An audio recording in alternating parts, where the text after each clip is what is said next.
রাখান পল্লীতে তাহলে এখানে প্রায় সব খেলনা পছন্দ হলে কেনা যায়। দাম যাচাই করে নেবেন। এই যে অনেক ক্ষেত্রে দাম একটু বেশি চাই, অনেক মার্কেট আছে এখানে। এই যে অনেক মার্কেট আছে রাখান পল্লীতে, তবে অবশ্যই দাম যাচাই করে নেবেন। আমার কাছে মনে হচ্ছে এখানে দাম কয়েক গুণ বেশি। এই যে এখানে আপনাদের এই কাঠবিড়ালি কত করে? 250। দামগুলো একটু বেশি মনে হয় না? ভিতরে কে সাথে দেখে আসো, সাথ এখানে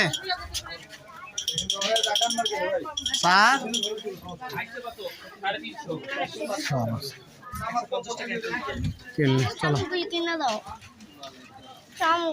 কোন শামুক দেখি? এটি কি শামুক? শামুক পছন্দ করছে।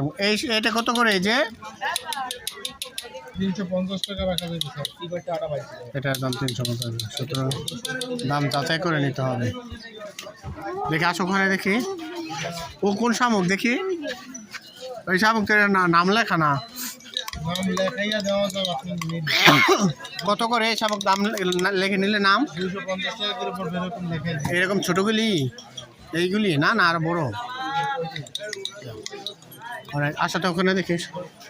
সুতরাং দাম যাচাই করে নিতে হবে। এটা রাখান পল্লীতে এখানে জিনিস ভালো পাওয়া যায়। আমার কাছে মনে হয়েছে সব কিছুর দাম একটু বেশি। যে সব আছে জামা কাপড় সব। ভাই এগুলো একটা দেন তো, এদিকে আসুন তো। এগুলি কি বলে? এই যে এগুলি কত করে? 80 টাকা। ওই দোকানে চাইলো 60, এই দোকানে আপনি 80 চান। পাশাপাশি দোকান এখান থেকে এখানে। হ্যাঁ তো 50 টাকা রাখবেন। ওরা তো 60 টাকা চাইছে, আমি দাম বলি নাই। হ্যাঁ 50 পার মূল্য দেন। ঠিক আছে।